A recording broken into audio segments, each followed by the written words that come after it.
अस्सलाम वालेकुम नाज़रीन, welcome to my YouTube channel. आज की इस वीडियो में हम डिस्कस करने वाले हैं कि अगर आपका जानवर बार बार हीट पे आ रहा है, रिपीट हो रहा है, उसकी वजूहात क्या क्या है और फिर हमने उनका इलाज कैसे करना है। तो नाज़रीन, इस बीमारी की बहुत सारी वजूहात हो सकती हैं और मैं यहाँ पे आपको चंद एक मेन वजूहात बताऊँगा और फिर आगे जाके हर वजह का मैं अलग से आपको वीडियो में हल भी बताऊँगा कि इस वजह से अगर आपका जानवर रिपीट हो रहा है तो फिर उसका आपने ये इलाज करना है।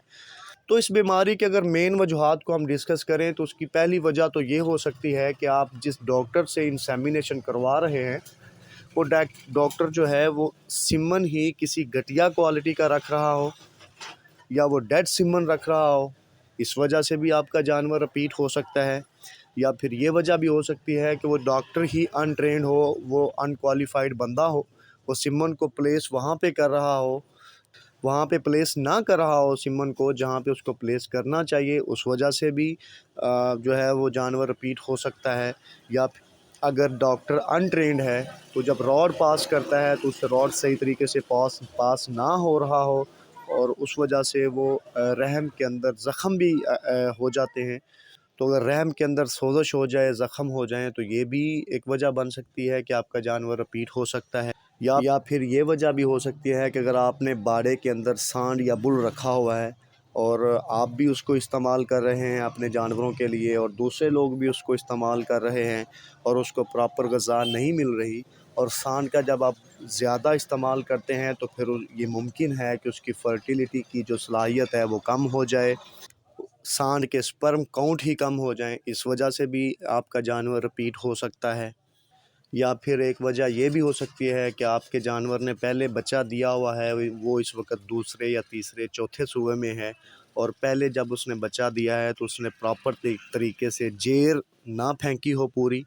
जानवर के अंदर अगर जेर का छोटा सा टुकड़ा भी रह जाए तो वो जानवर की बच्चेदानी के अंदर इन्फेक्शन पैदा कर देता है और इस वजह से भी फिर अगले सुबह जानवर जो है वो हमल उसका नहीं ठहरता और वो बार बार रिपीट होता रहता है। या फिर मौसमियाती तब्दीलियों की वजह से भी ये मुमकिन है और ज़्यादातर भैंसों में ये मसला देखा गया है कि मौसमियाती तब्दीलियों की भी वजह से जानवर जो है वो प्रॉपर तरीके से हार्मोन रिलीज़ ही नहीं करता और उस वजह से भी आपका जानवर वो बार बार रिपीट होता रहता है। और एक वजह ये भी हो सकती है कि अक्सर मैंने देखा है कि यहाँ पे फार्मर हज़रात जो होते हैं वो जानवर जब हीट पे आता है तो वो उसकी हीट को उसकी पीक पर जाने ही नहीं देते, उससे पहले ही इंसेमिनेशन करवा लेते हैं या उसकी पीक के बाद इंसेमिनेशन करवाते हैं, उस वजह से भी फिर जो जानवर है वो रिपीट होता है। या फिर ये भी हो सकता है कि आपके जानवर की बच्चेदानी कमज़ोर हो, उसको प्रॉपर उसकी खुराक ही ना मिल रही हो, क्योंकि अल्लाह ताला ने बॉडी के अंदर एक निज़ाम बनाया हुआ है कि हर जिस्म के हिस्से की अलग से ग़िज़ा होती है, खुराक होती है जो ऑटोमेटिकली बॉडी के अंदर बनती है और वो उस हिस्से को मिल रही होती है। और बाज़ औक़ात ऐसा होता है कि बच्चेदानी को उसकी प्रॉपर ग़िज़ा नहीं मिल रही होती, ये मैं आपको आम लैंग्वेज में समझा रहा हूँ। तो और जब बच्चेदानी को प्रॉपर ग़िज़ा नहीं मिलती तो वो प्रॉपरली फिर हार्मोन ही रिलीज़ नहीं होते, तो इस वजह से भी जानवर बार बार रिपीट हो सकता है।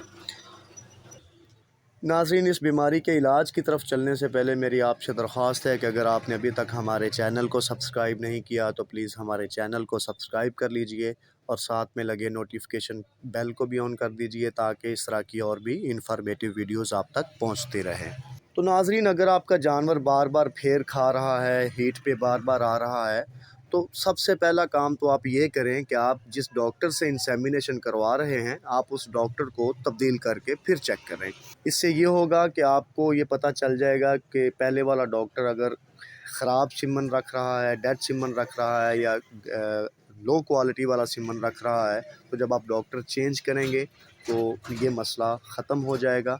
और दूसरे नंबर पे ये भी हो सकता है कि अगर वो अनट्रेन्ड डॉक्टर है पहले वाला और वो प्रॉपर तरीके से सीमन को इंसेमिनेट कर ही नहीं रहा, तो जब आप डॉक्टर चेंज करेंगे, किसी क्वालिफाइड बंदे से इंसेमिनेशन करवाएँगे, तो आपका जानवर रिपीट होने से बच जाएगा, वो हमल उसका ठहर जाएगा। और अगर आप सांड से इंसेमिनेशन करवा रहे हैं तो फिर आप अपने सांड को तब्दील करके देख लीजिए, इससे भी आपका मसला हल हो सकता है। और अगर आपने डॉक्टर भी तब्दील करके देख लिया है, सांड भी तब्दील करके देख लिया है, लेकिन उसके बाद भी आपका जानवर हीट पे आ रहा है बार बार, तो फिर इसका मतलब ये है कि जानवर के अंदर कोई मसला है। ये मुमकिन है कि फिर रहम के अंदर सोजश हो या फिर इन्फेक्शन हो। नाज़रीन, रहम के अंदर जो इन्फेक्शन होती है वो ज़्यादातर पहलन जोटियों को नहीं होती, ये दूसरे या तीसरे सूए वाले जानवरों को ये मसला होता है। और अगर पहलन जोटी है और वो भी बार बार रिपीट हो रही है, तो इसका मतलब फिर ये है कि उसकी जो बच्चेदानी है वो प्रॉपर तरीके से हार्मोन ही रिलीज़ नहीं कर रही, या उसके अंदर कोई सोजश है। हो सकता है कि जिस डॉक्टर से आपने इंसेमिनेशन करवाई हो, उसने रॉड इस तरीके से पास किया हो कि बच्चेदानी के अंदर कोई ज़ख़म हो गया हो, उस वजह से फिर सोजश हो सकती है या इन्फेक्शन भी हो सकती है। तो उसके लिए मैं आपको एक सिरप रिकमेंड करूंगा। ज़ैनब फार्मास्यूटिकल का सिरप है मेगा मेंटोज़ के नाम से। मैं उसकी पिक्चर भी वीडियो में लगा दूंगा, ये आपको वेटरनरी मेडिकल स्टोर से मिल भी सकता है आसानी से, मेगा मेंटोज़ सिरप। और इसके ऊपर उसकी फिर डोज लिखी होती है, 100 ml सुबह, 100 ml शाम। या आप अपने जानवर को पिलाएंगे तो बच्चेदानी के अंदर जो सोजश होगी वो मसला हल हो जाएगा।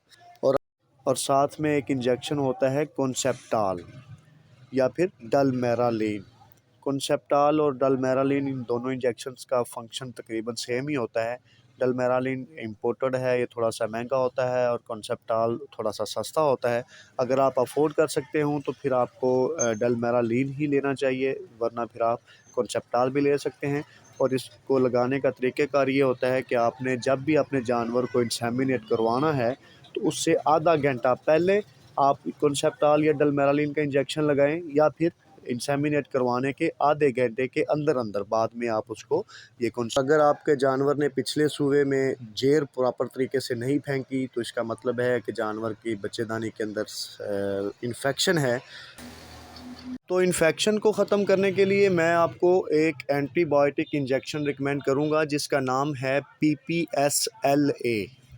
PPSLA ये 50 ml की पैकिंग में होता है, मैं इसकी पिक्चर भी वीडियो में लगा दूंगा। ये इंजेक्शन आपने 2 लेने हैं। PPSLA 50 ml के 2 इंजेक्शन आपने लेने हैं। और इसके अंदर चूँकि पेनिसिलिन होती है और बाज़ जानवर पेनिसिलिन से सेंसिटिव होते हैं, इसलिए मैं ये हाईली रिकमेंड करूँगा कि जब भी आप अपने जानवर को पेनिसिलिन लगाएं, PPSLA या कोई और भी इंजेक्शन जिसमें पेनिसिलिन मौजूद हो, तो आप साथ में एक एवल का टीका, एवल जिसको एंटिल के नाम से आता है या फिर एनविल के नाम से आता है, या एवल का कोई भी इंजेक्शन आप साथ में ज़रूर इस्तेमाल किया करें। या फिर मेप्रासोन इंजेक्शन, ये आप PPSLA के साथ ज़रूर इस्तेमाल करें। तो आपने करना क्या है कि 2 इंजेक्शन आपने लेने हैं PPSLA के, और 2 इंजेक्शन ही साथ में 50 ml के आपने लेने हैं एंटिल के या फिर मेप्रासोन के। और फिर इसको लगाने का तरीक़ेकार ये है कि पहले आपने एंटिल या फिर मेप्रासोन 20 ml लगाना है, और उसके 10 मिनट के बाद फिर आपने PPSLA इंजेक्शन 20 ml वो लगाना है रोज़ाना। ये 5 दिन आपने लगाने हैं। 50-50 ml की 2 वालें होंगी, तो ये 5 दिन आपके निकल जाएंगे। ये इंजेक्शन जब आप लगाएंगे तो इंशाल्लाह आपके जानवर की बच्चेदानी के अंदर या रहम के अंदर जो भी इन्फेक्शन है वो ख़त्म हो जाएगी। और साथ में फिर उसी तरह जब आपने इंसेमिनेट करवाना है तो कॉन्सेप्टाल या फिर डलमेरालीन का इंजेक्शन आपने साथ ज़रूर इस्तेमाल करना है। और अब आखिरी वजह के ऊपर हम बात कर लेते हैं कि अगर आपके जानवर की बच्चेदानी कमज़ोर है, जिस तरह मैंने पहले बताया कि उसको प्रॉपर ग़िज़ा नहीं मिल रही।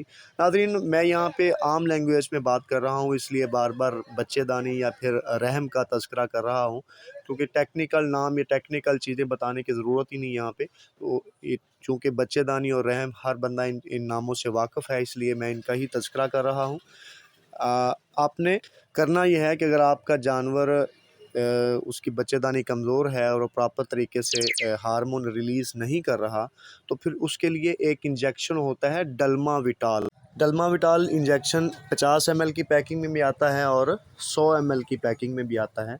आपका अगर एक ही जानवर है जिसको ये मसला है, तो फिर आपको 50 ml की पैकिंग ही काफ़ी है। आपने करना ये है कि 25 ml इंजेक्शन आप अपने जानवर को डल्माविटाल का लगा दें, और फिर वेट करें कि जब आपका जानवर दोबारा हीट पे आए, उसको इंसेमिनेट करवाने के बाद फिर आप 25 ml दोबारा से डल्माविटाल का इंजेक्शन उसको लगा दें। तो इससे ये होगा कि आपके जानवर की जो बच्चेदानी की कमज़ोरी है वो ख़त्म हो जाएगी, वो प्रॉपर तरीके से हार्मोन रिलीज़ करेगी, क्योंकि ये भी एक वजह है जानवर के बार बार रिपीट होने की। तो इससे जानवर की ये जो बार बार रिपीट होने की बीमारी का मसला है ये हल हो जाएगा। और आखिरी बात ये है कि आपका जानवर जब हीट पे आता है, जैसे मैंने पहले कहा कि कुछ मेरे दोस्त ऐसे भी हैं जो जानवर की प्रॉपर उसकी हीट को पीक पे आने ही नहीं देते, उससे पहले ही इंसेमिनेट करवा लेते हैं, या वो जब हीट की पीक चली जाती है उसके बाद इंसेमिनेट करवाते हैं। तो इसका प्रॉपर जो एक टाइम फ्रेम है वो ये होता है कि जब आपका जानवर आपको लगे कि हीट पे आ गया है, तो उसके फिर 15 से 24 घंटे के बाद उसकी हीट जो है वो प्रॉपर पीक पे होती है। तो तब आप कोशिश करें कि अपने जानवर को अगर आपने टीका रखवाना है या फिर आपने अगर सांड के पास भी लेके जाना है, तो 15 से 24 घंटे के बाद आप अपने जानवर को इंसेमिनेट करवाएं। इससे वो आपका जानवर जो है वो प्रॉपर हीट पे होगा, तो हामला होने के उसके चांसेस फिर ज़्यादा होते हैं। और साथ में हमें चाहिए कि हम अपने जानवरों को वक्तन-फ़वक्तन जो है ये मिनरल्स, कैल्शियम, फ़ॉस्फ़ोरस, इस तरह की चीज़ें, विटामिन्स देते रहें। इनकी कमी की वजह से भी अक्सर जानवर जो हैं वो बार-बार फेर खा जाते हैं और रिपीट होना शुरू हो जाते हैं। आज की वीडियो में बस इतना ही। मैं उम्मीद करता हूँ कि हमारी ये वीडियो आपको पसंद आई होगी। अगर आपको हमारी ये वीडियो पसंद आए तो प्लीज़ इसको लाइक कीजिएगा। कमेंट बॉक्स आपके लिए खुला है, वहाँ पर आप अपने क्वेश्चन भी कर सकते हैं।